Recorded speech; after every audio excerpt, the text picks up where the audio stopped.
be nice, meet people, and it's if you're passionate about your job and you really want to do it, and you show that you have a passion through making your own stuff, maybe developing your own kids TV show, trying to pitch it to people, be proactive. I think being proactive is very important.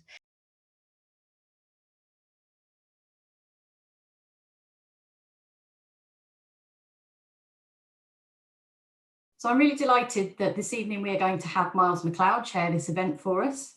Myles is a BAFTA award-winning writer. He's written on numerous children's TV series, including The Clangers, Octonauts, and Hey Duggee. And he is currently in production, in fact, on his own preschool series.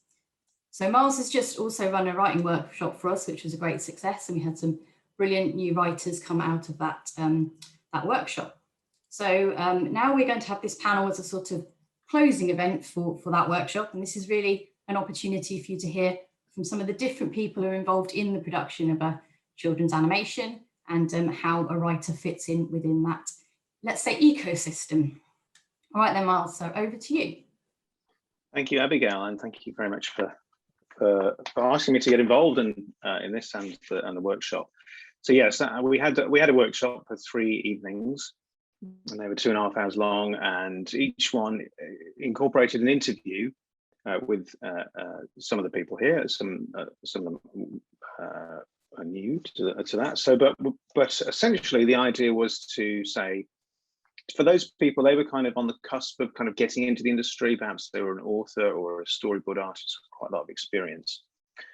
And we thought with this panel, it would just be for everyone. So, so you might have no experience, you might have quite a bit of experience, but we just thought it'd be a good window into the world of writing for children's animation. And so there are obviously lots of different people you interact with as a writer for animation, and that's why we have these people here with us today. We've got Evgenia Golubeva, who's the director. We have Chris Rose, who's an executive, TV executive, and we have Catherine Salkeld, who is the storyboard supervisor and storyboard artist, and Hannah Lee Miller, who's a producer. So and I'm a writer, so you can always ask questions of me later as well. So yeah, so let's kind of kick off. I'll just give you a little bit of intro about me, so you know who I am. As Abigail said, I started out just kind of writing with my brother before I got any professional commissions. I did do a master's in screenwriting while still holding down a full-time job. I did that as a distance learning course over 2 years at Bournemouth University, just in case you're thinking about education. That was very useful. And soon after that, I got my first job on someone else's show called Frankenstein's Cat, which was great fun. I wrote 3 scripts, and that was the beginning of my career. I didn't have an agent at the time, but off I went. And so I work a lot with my brother. I work a lot with my wife, Evgenia, who's here. And so that's kind of the little, and then I started creating shows for other people. So I helped create Noddy, Toyland Detective, which you've seen on Milkshake perhaps. And now I've created my own show with my brother, which is going to be on Milkshake later this year. So there's a kind of steady build up. So I guess a lot of the people here will probably want to know, how do I get into the industry? If you're, at the very beginning, you might just be interested in, how to become a better writer, how to improve scripts you already have or ideas you already have. So let's begin. Okay, the first thing is to ask the panelists to introduce themselves and to tell us a bit about what they do, just so we can kind of get a sense of what your role is. So we could go alphabetically by surname, just to be completely fair, which means, Evgenia, you would go first if you would like to explain what your role is and so maybe what you're working on at the moment, and then we can talk later about your experience with working with writers. Hello, my name is Evgenia Golubeva, and I'm a director, and I direct kids TV shows. At the moment, I'm directing a show for Blue Zoo called Millie and Lou. I also head write and character design, and sometimes illustrate books. So I cover pretty much all the areas of the production. Yes, I am a producer. I've been in animation production since I finished my master's in animation direction, and that's when I discovered that production is like the trellis for the rose to grow. And I currently am producing Peppa Pig with the original team and creators. So that's where I'm at right now, and I want to keep on doing that. I like being a creative, being amongst creative people and helping them blossom. Thank you, Anna. Chris. Hello, good evening. Hi, everyone. Hi, Chris. So I'm Chris Rose. I'm the Vice President of Production and Development for Nickelodeon International and Viz Kids. I also went to Bournemouth University, and I also worked on Frankenstein's Cat. I'm also very young. I'm a touch point for many of you on the panel, writers, directors, creators, working with you to develop your idea, then get it through the kind of system into production and into on air. So working with you at every aspect of your idea, from very original pitch through to delivery. Catherine, thanks, Chris. Catherine, can you tell us a bit about yourself?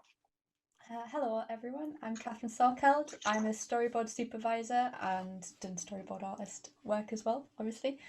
I've worked on a lot of preschool shows. I started at Blue Zoo, worked with Jellyfish and Cartoon Saloon as well. And I've worked on shows like Paddington and It's Pony and Digby. Quite a few different variations, but it's all very much fun stuff. And yeah, we get your scripts, or we get a script and we turn that into the visuals. So I just kind of got some random questions that I'm going to ask in a completely random order, because I am not an interviewer, and I've written lots of interesting questions. But working out what is the best order is a complete nightmare. So I'm just going to start asking questions. So this is a big general question for kind of everyone, really, which is, when I started, I would write scripts and I wouldn't really have any idea whether they were any good or not. And it was quite hard to get feedback off people. And eventually, you start getting people you can bounce ideas off. But my question to you is, like, when you read a script, how do you assess it? How do you know if it's good or not? What are the kind of qualities about a script that get you excited, really? So I will ask that question to all of you, but I might just go around in the same alphabetical order, if you don't mind. So, yep. Yeah. Well, so as a director, when I'm reading the script, I guess the main things are, does it make, main things are, is the character's journey, emotional content of the story. Does it, the structure is very important, because once we turn it into animatic and storyboard, we can fix some bits and bobs, but if the structure is not there, it's quite challenging to change it at this point. Also, I work a lot in comedy and funny stories. So I love when it makes me laugh already, and when characters come across nicely through the dialogue. So dialogue is important as well. And visual comedy as well. I do like scripts where you have detailed visual gags written. So it's so me and my storyboard supervisors can take it from there and enhance it on the next level. Thank you. Okay, Hannah, how would you respond to that? When you read a script, what kind of makes you smile? How do you know it's a good script?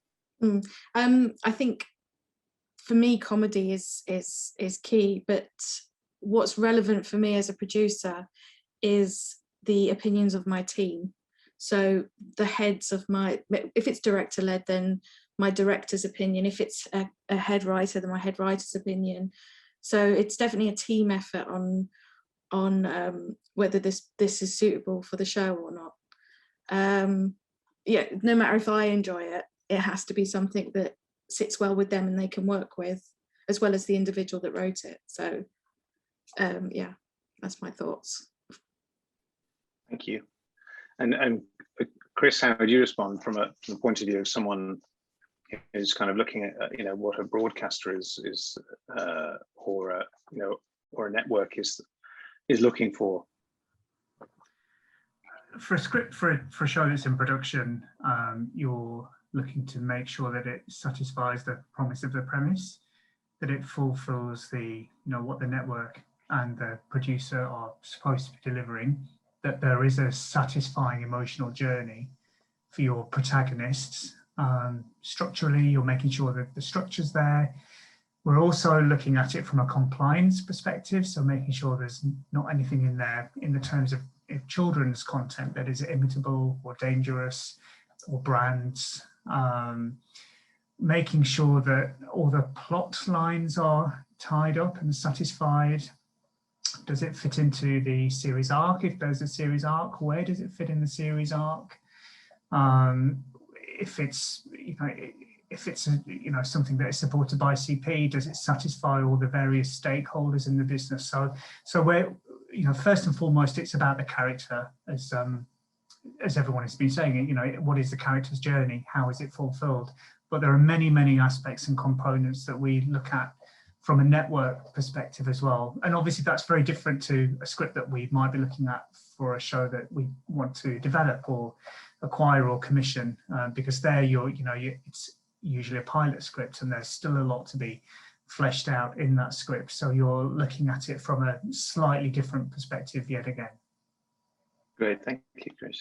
And Catherine, you as a storyboard artist have the probably sometimes unenviable task of receiving the script when everyone else has decided it's ready, and then you have to turn it actually into a visual reality, don't you? So can you talk a bit about that experience and how it goes with the good scripts and what the challenges are if the script has got problems when it comes to being storyboarded? Yeah, good questions. When it's a good script, it's great because you focus on plussing it. So you're taking the script and you're making it even better. When you get a bad script, you are fixing the core issues, and that requires, once again, going through all the people above us and making sure everybody's okay with that as well. And sometimes you can't. You've got to deal with what you've got and just make it work. So it's finding a balance depending on the show that you're on.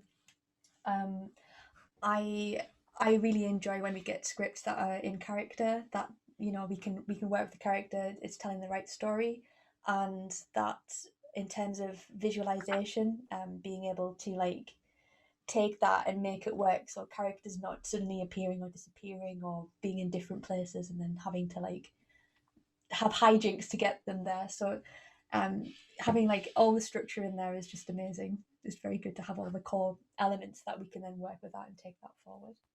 I think someone actually just occurred to me that when a script is commissioned by someone, and I'd say from my perspective, I knew because I wanted to write for children's TV. I did a lot of animations just with my brother, and a lot of them were bad. We just did things for 30 seconds or 2 minutes, and he was an animator, and we just made lots of things until we kind of started to feel our way with knowing what we were doing. And then when I worked on Frankenstein's Cat, that was the first time I was introduced to the idea of having to submit a story at several different stages, which I guess a lot of people who are listening to us now probably won't know about. So maybe Chris, maybe you can talk about that a bit, because you will get to approve certain stages of a script, won't you? Which, as you were saying, they start with a premise, which isn't a script, that's just maybe a paragraph. So can you talk a little bit about the stages that a story will go through when it's being pitched to you and through the production? Yeah, absolutely. So once, obviously, you've done your development, you've got your Bible, your characters in your environments and what kinds of stories you want to tell.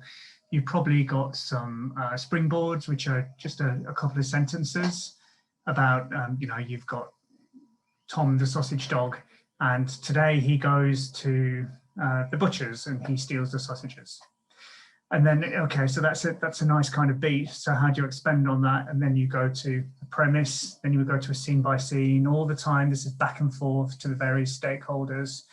Then you might go to your first draft. And then this first draft is really where it's stress tested. And the various stakeholders, of which there are usually several, will input, get their thoughts into there. You might have to do, sometimes you do have to do a rewrite, or you proceed onto the second draft. That's usually where it's sort of settled down and everybody really should be happy.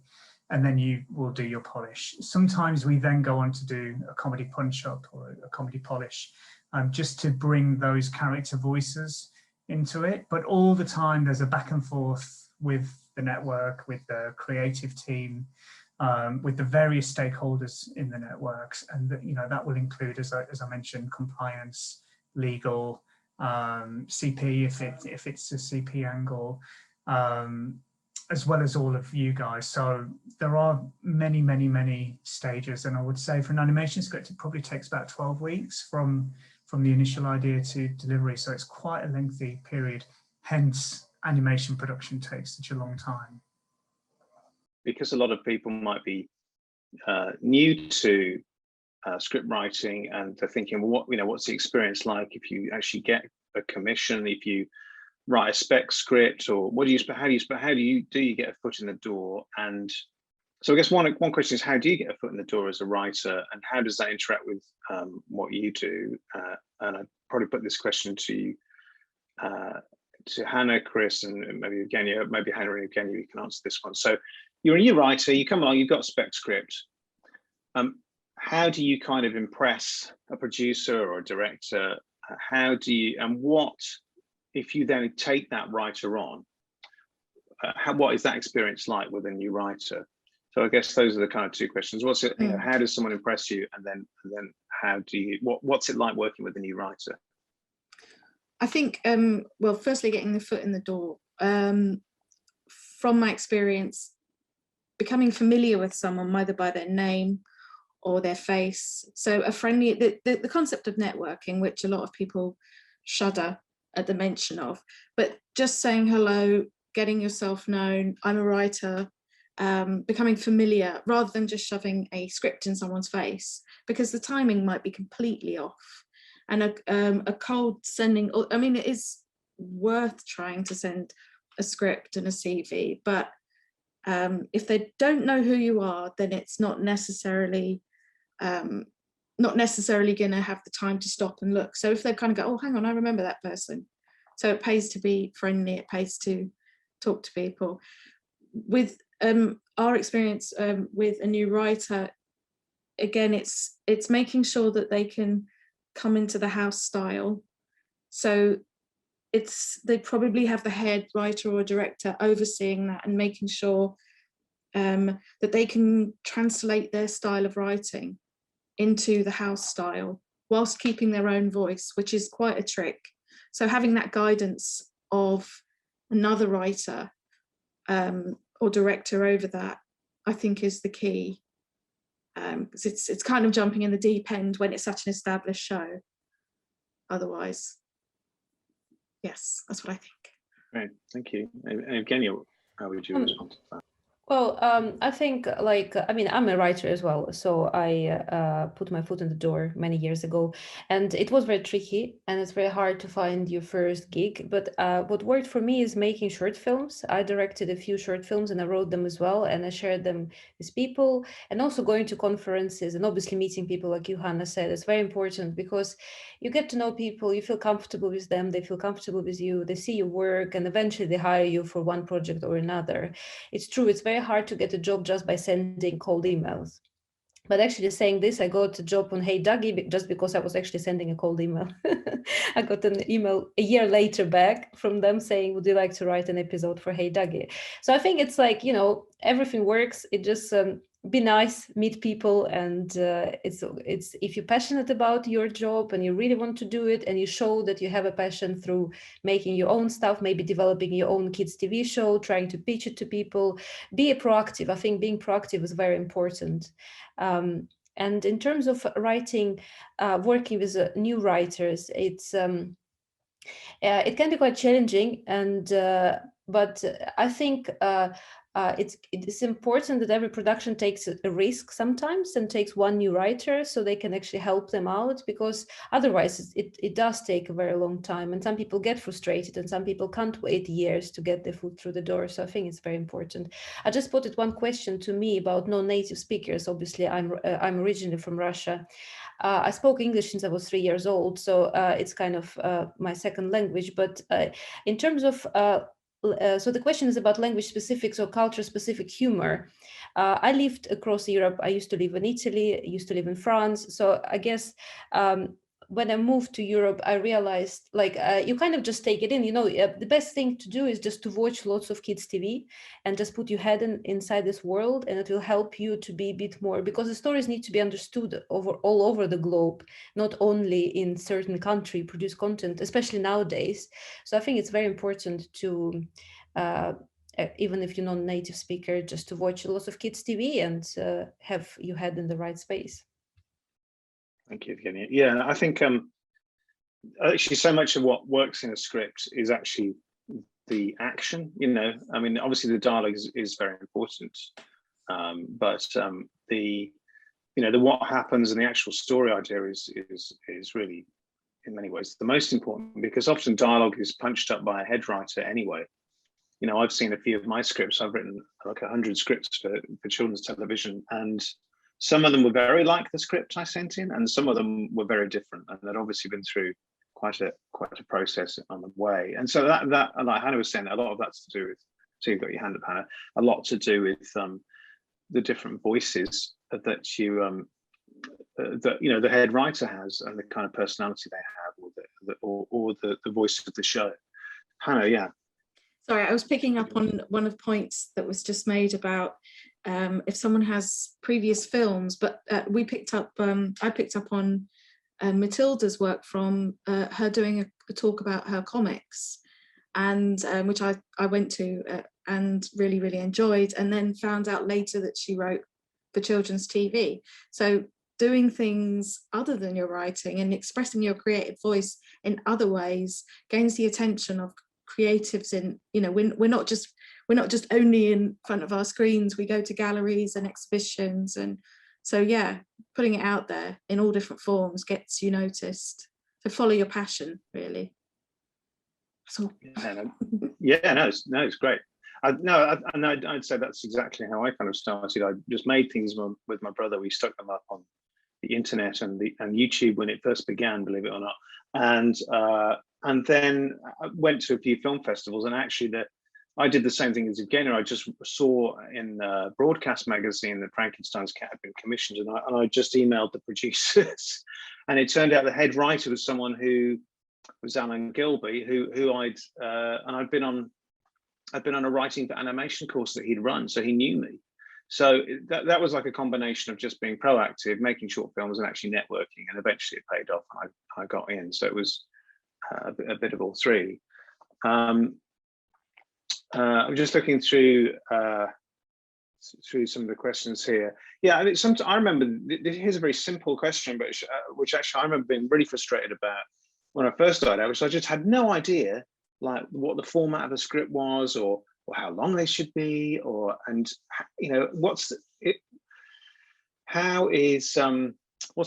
guess I can put up some resources for those kinds of things afterwards, and maybe put a link to them on my Twitter or something. But yeah, that's like, how do people just even find out that kind of basic information? Does anyone want to answer that one? I don't know. I can try and answer it. Or and Catherine, when you get a script, can you just tell us a little bit about what it looks like when it arrives on your desk? So if it's like an 11-minute episode, it's probably what, 16 pages long of script? Yeah, it's usually 16 pages, usually named hopefully with the scene numbers and where it's meant to be set up. Is there anything in particular that you want to know about how it is, or? No, yeah, I mean, I guess just and I guess I'm just asking you, like, I could answer the question really, couldn't I? But I think the best thing there is to just I can put up some links to where on my Twitter as to like, places you can actually look at an actual script, because that is a barrier. I remember working at the BBC briefly, and I would receive scripts from people that obviously had never seen a script. And actually, the BBC Writers' Room has a very good download section where you can see lots of different types of scripts in different formats. Just looking through some of your other questions that have come in before I look at some of mine.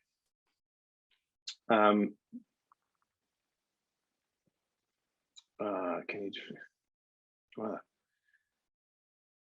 what are the biggest issues to be aware of with structure? I guess this is coming back to the question we were talking about earlier.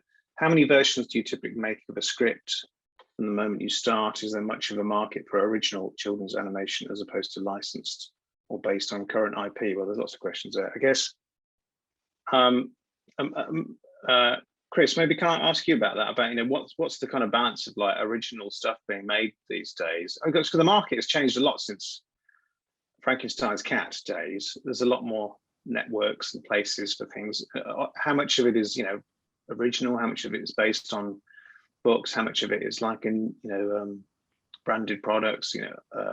What's going on in the industry? Well, I guess the market has changed, hasn't it? Because there are more platforms, so therefore there are more opportunities to view more content.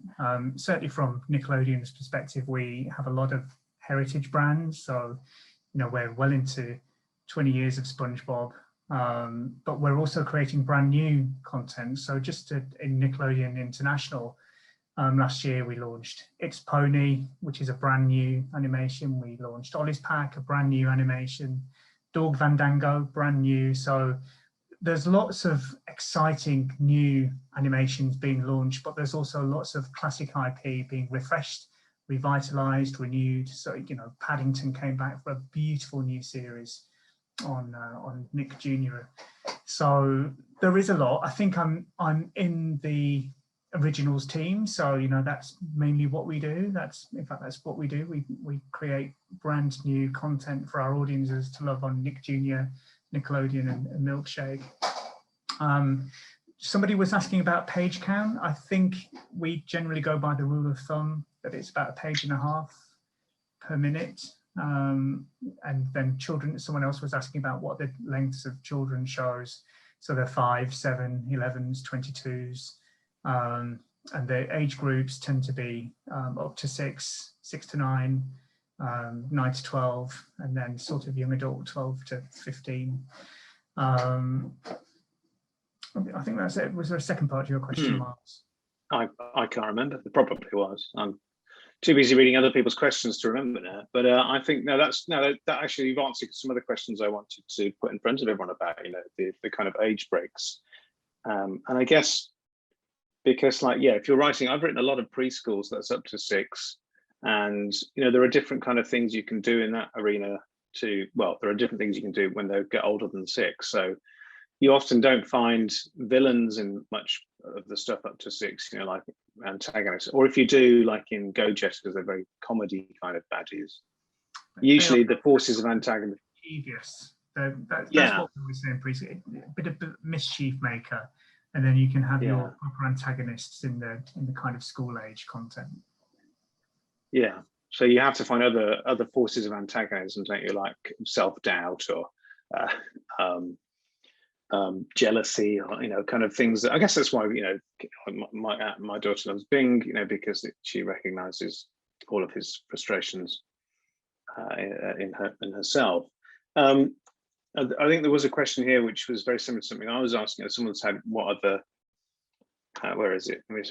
the top 5 most common issues with animation scripts, which I guess is I think I could probably ask all of you again, because you've probably got different views on it from your different perspectives. And so in other words, I guess, what are some of the common pitfalls or problems that you see time and again in scripts? So who am I? Catherine, do you want to ask you first? Because you must see them, when you receive them, and have to work out what these problems are.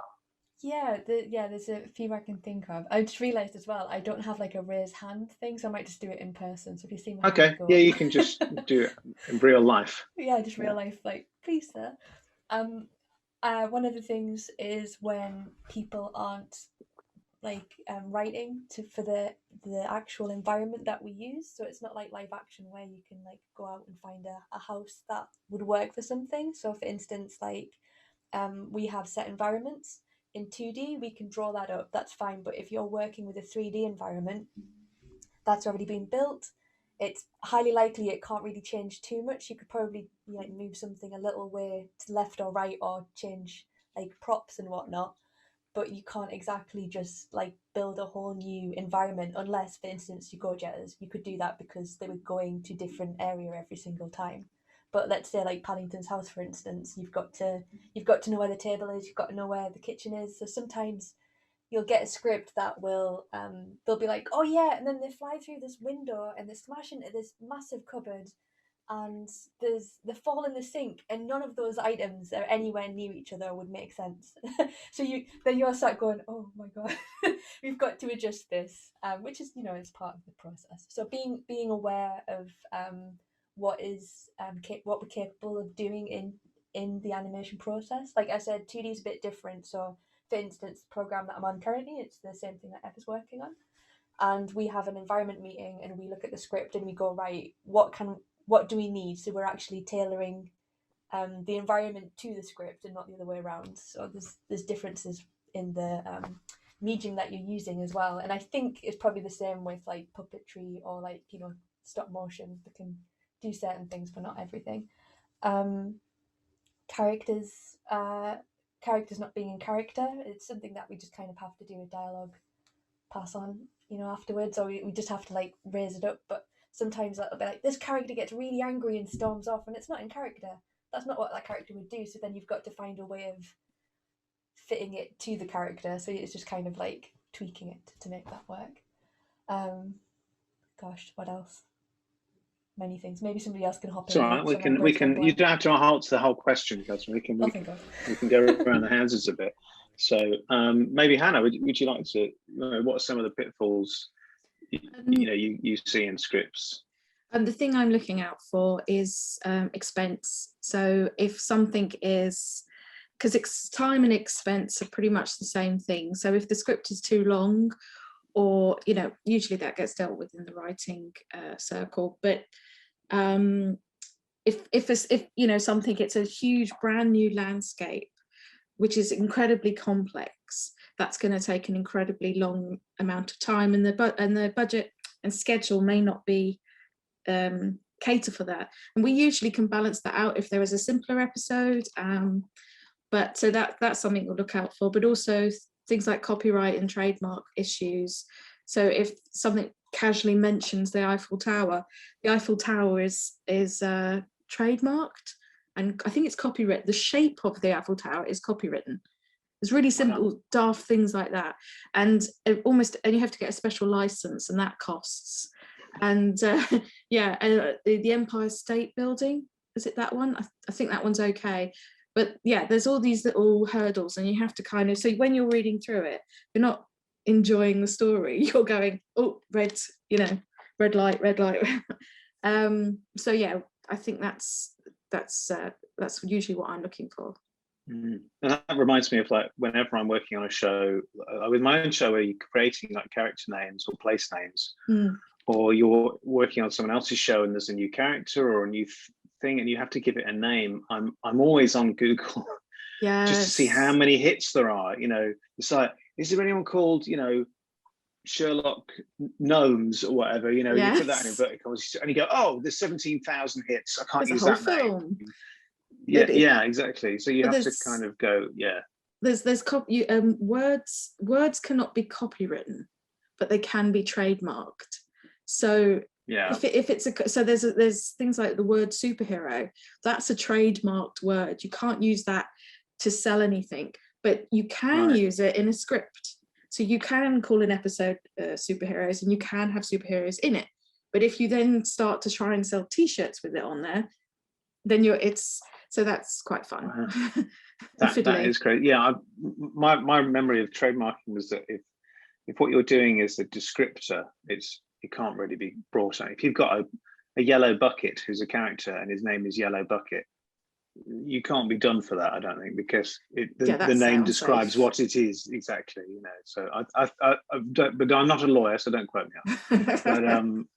But yeah, so that's Evgenia, what about you? What kind of what are the red lights in scripts for you? And because you're a writer as well, so but as a director, what are the problems to see?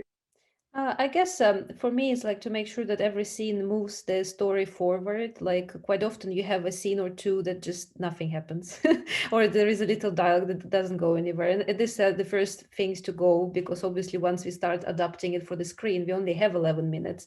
And quite often in the scripts you have some action. Also, another thing is like some action can be very synopsisy. So it's like basically like saying, and now something funny happens, or like, or they're doing some funny things with cupcakes. I don't know. It doesn't spell out every action spaced out enough for us to storyboard it. So basically, when it goes to storyboard team, we need to figure it all out, and that takes time. So obviously, then the length of the script, we need to chop time somewhere else.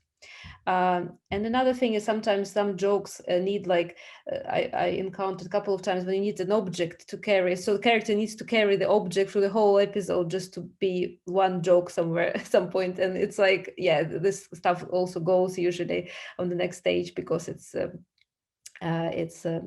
first things to go are the kind of simple things that we can get rid of to make the story clear. Yeah, so pretty much. And I'll come to you in a moment, Chris. I can see Catherine, you popped your hand up. Do you want to? I just want to add to that. I have had a script before where it just said, just put a joke here, and it's like, I guess not helpful. Yeah, don't do that in a script. Yeah, you won't make any friends. Something exciting happens here. Yeah, it's, you know what, it's fine to write that when you're drafting it for yourself. I do that. I usually write the dialogue at the very end, and I'll write in square brackets for myself really bad lines of dialogue that I know are the kind of thing they need to say, and so that I can not worry about it too much and write all the action out. And once I'm happy with the action, I'll then go back and just try and do a dialogue pass, because then I can hear them talking at the same kind of speed, and I'm not having to worry about the action, and I can get rid of all my bad square brackets. So I guess, yeah, Chris, you've worked for lots of different companies down the last few years when you had a nice time in Australia, I remember as well. I was very envious when you were there. Yeah, so I worked my way up. I started out at the BBC at the time we commissioned Frankenstein's Cat. So I worked my way up through acquisitions, working on some really terrific shows for the BBC. And I went off to be the development producer at HIT, which is where Myles and I first worked together. Then I went to the ABC and I was the animation commissioning editor and commissioned The Deep and Bluey. Then I worked for a bit at Beano Studios, looking after Dennis and Nasha Unleashed. And then I've spent the last 2.5 years at Nickelodeon and Viacom and VizKids, which has been brilliant. So I've worked on as a producer, as a development producer, and as a network exec. So I have read quite a lot of scripts now. I would say what we have to make sure that in an animation script, especially your asset count, as the guys were saying, you're not going over the top with it. You're not having introducing a character for just a line, because that's a huge expense just to bring a character in. Your loose ends are all tied up. There's nothing worse than getting to the end of the episode and there's something that you've seeded not being resolved. Equally, not seeding something at the beginning and paying off whatever it was you haven't seeded in the end. That's really frustrating, because then you have to start unpicking it and putting it in. Character relationships are so important. If what we find particularly on the ensemble shows is if you've got a group of 5 characters, because that's how the show is being created, they all have to contribute something to the story, and you can't just say, Jack and Jill are going to go off and sit next to the tree for the episode. They have to bring something meaningful to the story. So there's a lot of threads, there's a lot of character drive and story to do. You've got to move the series on if it's a serialized show. So there's so much to think about as you're putting your script as you're putting your story together, which is why it's really very useful to break it down in those different stages and build it as you go along. Yeah, thank you. And yeah, so that, like, the assets are like things like props, aren't they, and or backgrounds. So if you write in your scripts, you know, someone picks up a bucket, that means someone's going to draw that bucket. And if someone says, well, I just pick it up for a bit in a scene and put it down again, they'll be like, what, do we need that bucket? You know. But also, I've worked in shows where they've given me a list of the things that have already been drawn and said, if you can find a way to put these into your story, then please do, because we've already got them. So you get funny little requests like that. And yeah, so I guess obviously the animation is 2D, there's the 3D kind of CGI and stop motion as well, like the clangers, or I guess we could talk a bit about the different pressures of those. I guess I've only worked for one stop motion show, and that's clangers, actually, where I guess it's even more difficult to create props because they actually have to be physically created, and it's even more expensive. 2D, you can get away with things a bit more where you suddenly need a new place because you're drawing it in 2 dimensions and boom, it's there. With 3D, it has to be rendered in, you know, all 3, and it takes longer to build everything. So those things all have an implication for cost, like Hannah was saying. And actually, yeah, during the workshop, one of the things that came up was, you know, if you're developing a new show, and this kind of speaks to what you were saying, Chris, about a number of characters.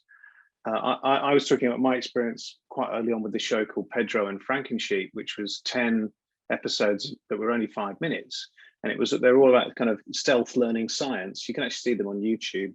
They're quite, you know, they're quite rough and ready, but they're quite fun.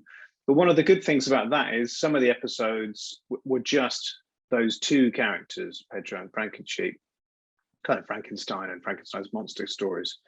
And that was quite fun because you just had to write for 2 characters, which takes a lot of pressure off, and you get to really know those characters. And I'd say another problem I see a lot in new scripts, and it happens in my own scripts, is repetition.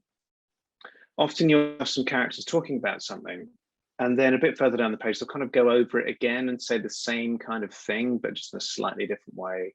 Usually, if you're reading through your script like a day or 2 after you've written it, and you see that, it just means you've got to edit one of those out and just get the story moving on instead of just tumbling around in circles.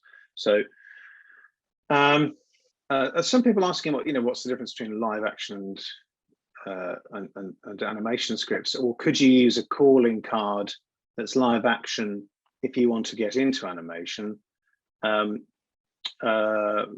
Hannah, how would you respond to that? If someone wanted to work on Pepper and they sent you a live action script? Eek. I think there's quite a difference. I think if someone just cold called me, sent me a live action script, I would probably just carry on with the rest of my emails, because it's what would be quite nice. I think we talked about this before, is if somebody shows their ability to write creatively, and then they do another script that could match something that they imagine Pepper would be. And then you know that they can change their style. Then you can see examples that that person has the ability to transfer their creative voice over to a different technique. Even if that's not exactly the way we do scripts, at least they're showing the ability. But yeah, just a live action, I'd probably freak out and run away. Yeah, I guess I think that's the thing, isn't it? Partly it's about intent, isn't it? Because if you really want to work in children's animation, and you've got 5 people send you a script, 4 of them are animation and 1's live action, you're probably not going to pick the person that sent you a live action script. Yeah. To have some understanding, to know that they have some understanding of the animation demands, that everything has to be created, everything you describe, every character, everything in that script has to be created from scratch. Well, not always, sometimes you've got a nice library, but if you didn't have, there's still that potential that it all has to be created. So yeah, you need to know they get that.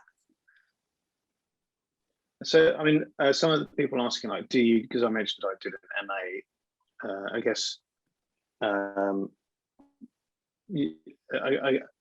can ask a few of you this, I guess, is, do you know what backgrounds the writers you've worked with come from? Because they don't all, start out with, I absolutely want to be a writer. I've done a degree. They come from lots of different routes. Can we just speak a bit about some of the people we've worked with from different and interesting backgrounds? That might be interesting for people listening to hear that really there isn't one route in. No? I'm already unmuted, so I'll jump in. Okay, you can go, Hannah. I know that, like I said, Matilda came from, well, she didn't come from comics, she came from animation, but she's a writer. She proved her storytelling ability and has published books. What else? Yeah. Short story I mean, like publishing. on the workshop, yeah, on the workshop we had people who were interested who'd, I think a couple were from advertising background, had at least 3 people who had novels published but had never worked in TV, like children's books. I'd worked in publishing. Had some people who had a background in storyboarding. Actually, I know someone else who started as an editor, as in editing TV or film, and yeah, graphic novelists. So people making short films like Evgenia. So I think, yeah, there's lots of different beginnings, and quite a few people do different things. Like we have a friend who's writing on Evgenia's show, and she's a storyboard artist as well as a writer. So you do see that happen as well, that people do kind of multiple things. Let me have a quick look at some of these other questions. There's quite a few books on how to write for animation. Is there any that the panelists would recommend above all others to writers? I guess, are there any? I mean, I can think of one, if anyone else can think. I mean, this isn't a book about writing for animation, but one of the books I mentioned to my workshoppers was Into the Woods by John York, which is great for structure, actually. And that's if you want to write anything, not specific. Because I think the thing is, like, writing for any story requires the same kind of discipline. You still have to have a master of characters and structure and those kinds of things. So maybe I should write one. Anyone else got any suggestions for good books? The Robert McKee storybook is always very useful. That really, it's quite hard going, but it really breaks it down, and it's really, really invaluable.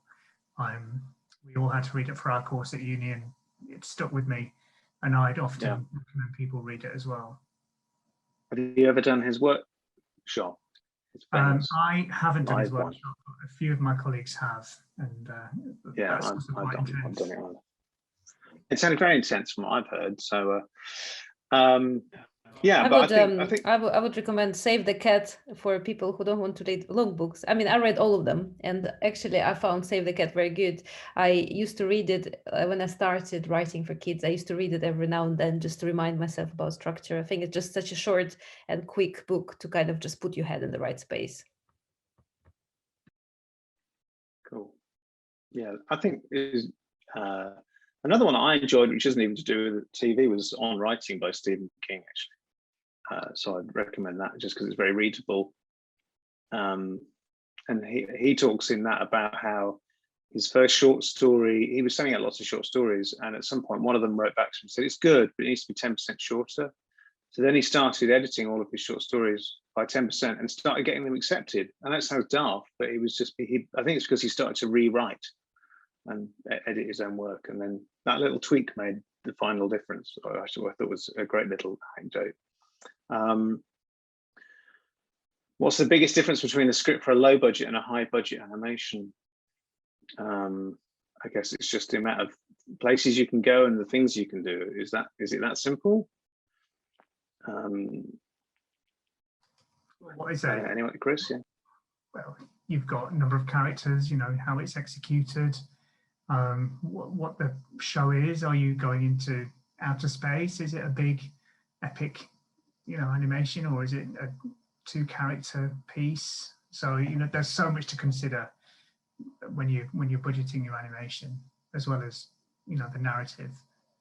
So it's a very big question. Yeah. So I guess I'll move on now to another thing that was very interesting to my workshop attendees, because a lot of them had expressed an interest in ScreenSkills course, because not only did they want to write for animation, but they wanted to create their own idea. They had their own idea. They wanted to realize it. They wanted to pitch it. They wanted to, you know, seem professional, and if they went to an industry event to seem like they knew what they were doing and how things should be done, which of course is always a problem when you're trying to get into an industry. You've got no idea what all the invisible rules are. So I guess if we can talk a little bit about, you know, the kind of development side of things, and how like new ideas begin. You know, I mean, maybe I can ask you, Catherine, first about the process when you're like storyboarding on, because you're a storyboard supervisor on Millie and Lou for Zoo. How, you know, what, not particularly that show, but just generally, you know, you've worked on shows that have already been running, and then you've worked on shows that have just been starting. What's the experience of that like from your point of view? For working on like a new project to like a new IP, yeah, new intellectual property, as opposed to one that's been, you know, like series 3 or something. Yeah, well, it's a lot of falling around in the dark, I think, and then like, well, no, that's probably a little bit of a negative way of putting it, but it's basically everybody finding out at the same time what's going on. So it's a lot of finding what's working, what isn't, finding the characters, finding even like the rhythm of a TV show. So you know, like certain TV shows have a different rhythm to, like Peppa Pig, for instance, has a different rhythm to like It's Pony completely, because two different types of show. So yeah, so it's a lot of finding out a lot of the initial stuff. So it's a lot of the time we always say like, you don't really know the show until it's like the second season, because at that point you've gone through a whole section of episodes and you find your feet, and then by the second season you're kind of into the show. Coming into an already established show, it's quite handy because you can look back at what's already out there, and you've got the characters there. And so for storyboard artists and obviously the writers, they've got something that they can base their understanding on. And we had that with Go Jetters when we worked on that. We got it from Boulder, I think it was. It might have been Boulder or Brown Bag. I think it was Boulder. And so yeah, they were already established. We knew the characters. We knew how the episodes would run. So we always knew there'd be like we'd have like an insert where the characters would have click-on. So we'd always have a click-on sequence, so we could reuse a click-on sequence.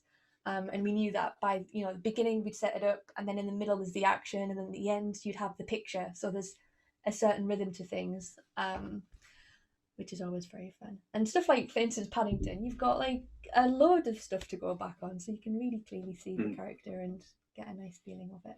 And then get a lot of these older projects as well kind of come in with they kind of get revamped. So I was storyboarding on Dennis Unleashed.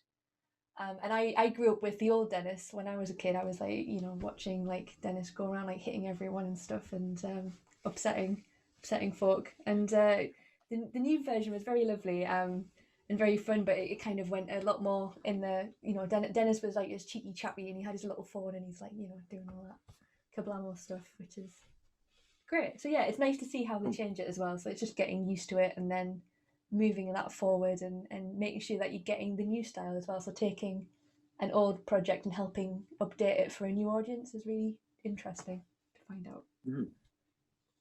Cool, thank you, Catherine. And Evgenia, maybe you can talk a bit about generating new ideas from, you know, nothing, out of thin air, into actually, you know, shows that have worked that you've come up with, or shows that have just kind of never gone anywhere, and, you know, just that kind of process of creating new ideas and getting them on their feet. Yeah, I created quite a few ideas in the past 10 years, and some of them ended up with some studios. We did pilots for them, then they went nowhere. One of them is in production in Russia at the moment, and with a Ricky group. And another one that me and Myles came up with, that is now with a Portuguese company. We just finished the pilot, so we're going to be looking for finance later in the year. Yeah, I think the process is kind of interesting. I don't know. I just always have ideas, and I always full of ideas and keen to share them. And um, kind of it's quite tricky to sell your own show, obviously, because it's all about, again, the relationship building. It's about building yourself as a kind of as a brand, if you want to say. So people, when they because now studios approach me asking, do I have any other ideas they could develop? So now that I've been in the industry for more than 10 years, people already know me for what I do. But when you start, obviously it's very hard, and it's very hard to know what to do, where to go. And again, like events like CMC, Cartoon Forum, even if you go just an observer, you don't actually participate, just go and meet people, see other people pitching ideas. It's great. It's such absolutely amazing experience that really helped me to put my pitches together. And another thing is obviously, like, it's funny how some shows I wrote like lengthy Bibles and a couple of scripts, and I didn't go anywhere. And then the show that we're doing with Portuguese company, it was the shortest pitch in my life. I just they found me I went to Annecy with my short film, and they contacted me asking if I had any ideas that I wanted to share for kids TV shows. I sat at the table, opened my laptop, showed them a picture, and just read the log line for the show, and they went, "We want this one." And I was like, okay, it's fine. And then some other things you develop for ages, for years, and it doesn't go anywhere. So I think the main thing is just remember that not everything will land anywhere. Also trends, I just seen one question was about trends, and there are trends obviously in the industry, but they're always changing, and there is no need to try and chase them, because by the time you actually came up with an idea, it's already gone. And everyone is looking for something else completely different. So I think it's like the best way is just to do what you want to do, what's something that really you really love doing, something that you're passionate about. Like the show we're developing with Portuguese companies about adventures. It's for girls. So it's like something that I really like. I always think of, like when I was a kid, what I missed, like what I really would love to watch myself, like for my own little self inside me somewhere hidden. So I think it's important to kind of connect with yourself and find things that really, really, because you're going to be working on it for ages. You're going to be working on it for free for ages as well, in your free time, after work, and your weekends. So it's worth finding the ideas you love. And at the same time, find a few ideas, because if something doesn't work, just come up with something else. And some studios actually looking for ideas, they would publish something on Twitter or LinkedIn saying like, we're looking for ideas, send something to us. And again, like, yeah, like definitely making short films helped me to establish very good connections in the industry, and make people actually come to me and ask for things. So I think it's there are lots of ways, and the main thing is just don't give up. And there isn't much funding available for complete beginners. It's I think this is something you will need to invest your own time into it, and you need to pick the ideas you love. Don't try to tick any boxes or do any trends. Just do something you really love. Thank you. Yeah, I totally agree with that. I've developed plenty of ideas. Most of them haven't gone anywhere. Sometimes I've thought, I really like this idea so much and no one seems interested in it, that I've then one of them I've actually written as a book, because I just thought, I like this idea so much that I'm going to write it in a different form, because then it might one day come back as a TV show anyway. So just because other people don't like the idea doesn't mean it's a goner. If you can see a vision for it that other people can't, and there's a different way of expressing it, then do it. I think also, I remember like my brother and I very early on had two ideas. We were touting around town. We went to London and we went to Cartoon Network and Nickelodeon, and we had idea A and idea B, and we went to Cartoon Network and they said, idea A is great, but B will never work. And then we went to Nickelodeon, so we love idea B, but A will never work. So, I guess it's different people are looking for different things. At the end of the day, you're not dealing with a company, you're dealing with a person in the company who's got, they know what else they've got on their slate. They know if they've got, we don't need another detective show, we don't need another space show. They're looking for something particular. So just because they don't want your idea doesn't mean it's not any good necessarily. Yeah. So, I mean, Chris, you must be pitched a lot of things. So when's that a fun experience? you know, when you go, oh, this is great, I love this, because he must be pitched a lot of things that feel quite similar as well, and go, oh, one of these shows. You know, my brother and I pitched, you know, a Monster Park episode. I think everyone's done that one. So, but, you know, tell us a bit about that from your side of the table. We do get pitched hundreds and hundreds of submissions all the time, and they are emails, they're in-person submissions, they're Zoom, you know, meetings. Now we go to Cartoon Forum, we go to the CMC, we go to Kids Screen, so we go to all the industry events where people pitch their ideas, and the pitches could be from producers, established producers, from new producers, from creators, from early career writers, from established writers. So we get pitches just thrown at us every which way. And from all around the world. But part of Nickelodeon's DNA is that we want to nurture new talent. So we do try and read all the submissions, but we are in international, we are a relatively small team. There's, you know, Adam and myself in animation originals, and then in preschool there's a couple of people. So it's a tiny team looking at all these submissions. That said, we talk to writers' agents quite regularly, and they're always introducing us to, you know, new writers on their books. So that's a good approach. If you haven't thought about talking to an agent, maybe you should, if you've got something that you're able to offer them. I would say if you're interested in writing for a series, then, you know, I know some people don't want a spec script. Some people do. Rather than email across a whole script, it's worth having a conversation if you can, like a 15-minute chat. We've all got time for a 15-minute chat at some point, I'm sure. We'd love to hear from you. I would say know who you're talking to. There's nothing worse than when someone is pitching a magical fairy show to me, because that's not Nickelodeon's DNA. You know, that is very squarely in the Disney realm.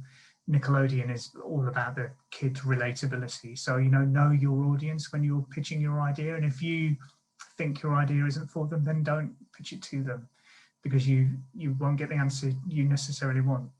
I would say also do your market research. So, you know, Nickelodeon, for example, doesn't need pigs. It's got a very lovely pig. It doesn't need horses, doesn't need monsters. We've got a Star Trek animation series in production, so we don't need epic space battles. So just do a little bit of research and know what's out there before you go into a particular network.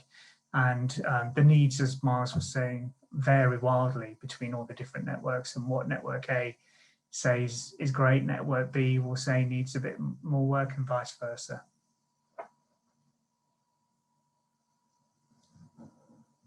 Thank you. I don't know, Hannah, if you want to contribute that, because at the moment you're working on a show which has been, you know, Hello. Obviously was a new idea, and seemed, you know, very fresh, and is now, you know, 300 episodes in. It's like, you know, how do you keep that fresh? That's another question. Genius writers, obviously. We being part of the having the original co-creators, being part of it for this long has really kept it on brand and expanding, because they know how to expand it, if you know what I mean. It's all from their heads, so they know how to do that. But also, you know, having fresh voices as well has sort of injected different perspectives that have then been interpreted into their own worlds. So yeah, I think I think having, it's possible to keep it fresh. And you know, she's if you look at, we've got this really fun thing we call the grid, that is every single episode in one giant grid. QuickTime, and if you play it with the sound, you will go mad. No, you don't play it with the sound. We use it as a quick reference to look for things, because you can. And we did it for fun over the whole series.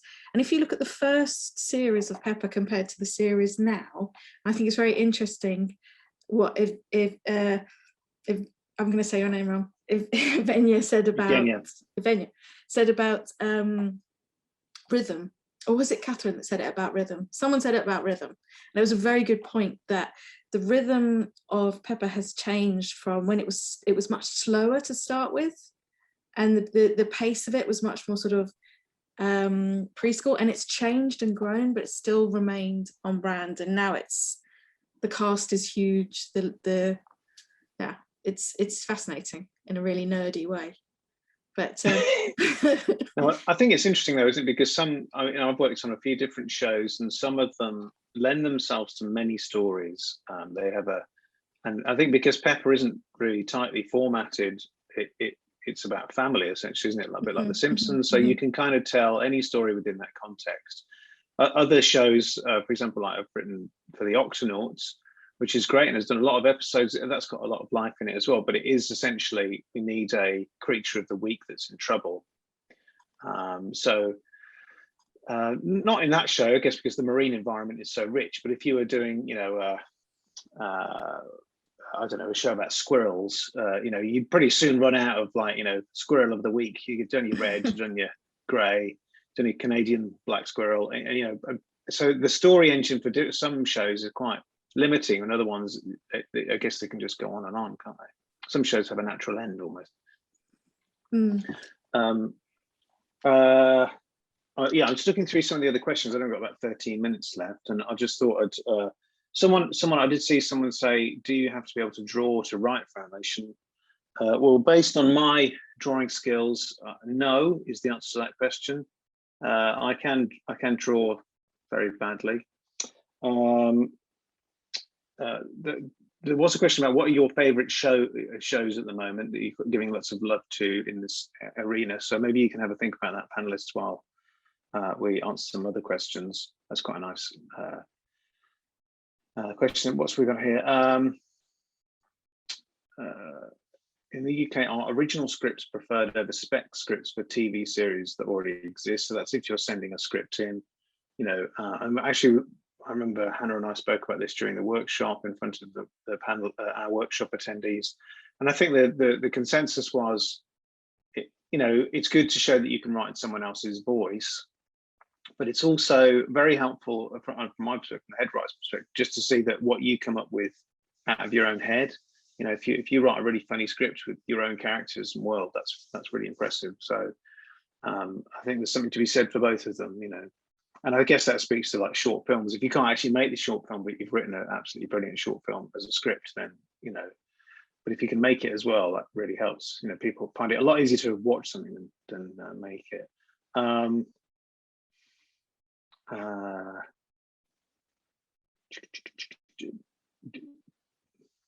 Do you need to be based in the UK to write for UK made series? I guess sometimes sometimes productions can only employ people from certain territories. I know that's the case. That's a quick one. So yeah, it depends is the answer. I've worked for clients all over the world, so it's not always limiting. Stages. I guess we could talk a little bit about what you'd expect to find if someone was pitching a story and they'd made a little Bible, what might be in a pitch Bible. Evgenia, do you want to talk about that? Yeah, I think to be honest, I think the shorter the better. Especially when you're sending it for the first time, and you just made a contact with a producer or a studio somewhere, and they asked you to show something, just show something short. Having one image of some character, some visual really helps, because then I know that lots of people who are writers don't draw. I'm quite lucky because I can draw as well, so I usually design my characters, or at least provide some kind of sketches, some kind of references. I think it really helps, because we all work in animation, we're visual people. If you see an image that really catches your eyes, you kind of think, oh, this looks very interesting. And also having a kind of punchy log line, maybe a couple of sentences about each character, what they are, what makes them special. And the main thing is to have examples of stories. Even don't have them really long, like short ones are fine, half a page maximum, but it really shows if there is any life in the show, if there is something if it will be, you know, like Myles was saying, so one, if you make yourself create a formula for the show that's very hard to follow, it will be hard for the producers to think, oh, this is gonna have like 500 episodes, because the thing is, like, of course, ideally, in ideal world, you produce something that you can make more and more episodes of. So it would be great to see in the Bible what the stories are and how it can have life for longer than just one season. And I guess things about yourself, like a little bio about what you are, what makes you, why you're passionate about this story especially, helps as well. And because I usually have like maximum, or maybe sometimes just one page, really, like a picture and with some information about. And then if people want to see more, I will send more, because nobody has much time once you work in animation. It's like we receive so many things, so much going on. You like quickly open the email, open this document. If it looks fun and it's like it kind of catches your eye straight away, it's maybe something you'll take forward. If it doesn't, it doesn't. Then it's so don't send too much stuff onto people, and don't get offended if they don't reply, because people don't have time really, and everyone's doing the best. So I think, yeah, definitely being short is very important. Could I just add to that as well? Be careful who you're sending things to. For instance, I've had people just send me stuff unsolicited, but I'm just a story. Like, for instance, I was a storyboard artist at the time. I'm not the company that I work for. And you just need to be aware of who you're sending your work to, because once again, I'm not a thief, but like I could have been anyone. I could have been like, oh, your idea is brilliant, I'll just, pop it out. So I just make like research who you're sending your work to. Absolutely, yeah. And I think I've seen the question popping up, to whom, how to get a meeting, how to send stuff. The thing is, I go to events, see people, usually like CMC is great because there is a special panel for like broadcasters. And after this, you can have one-to-one meeting for 5 minutes, and you can actually get to know them, and you have exactly the right people who you need to talk to if you have an idea.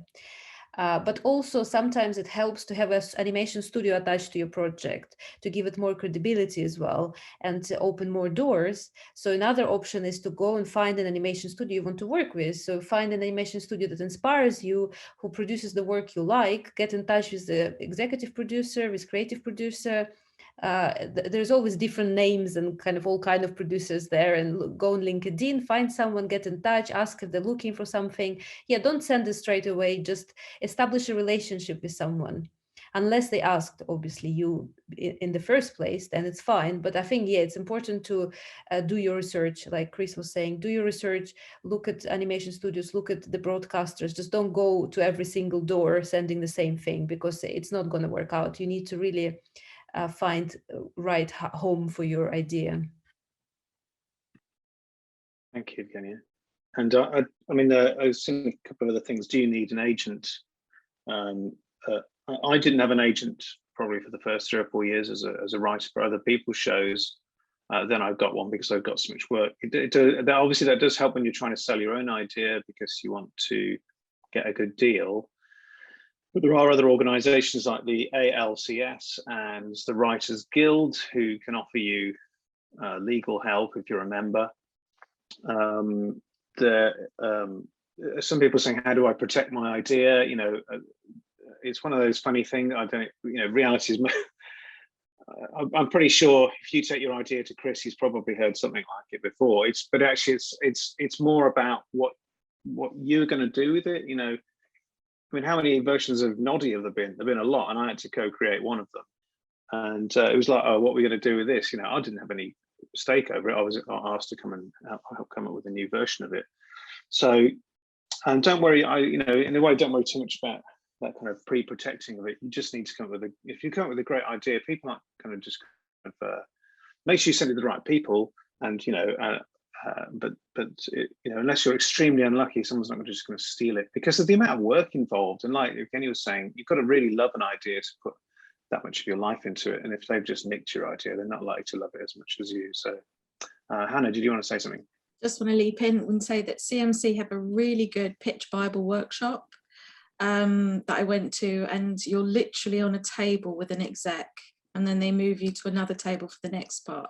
So you end up meeting 3, 4, 5 execs, which is scary and amazing.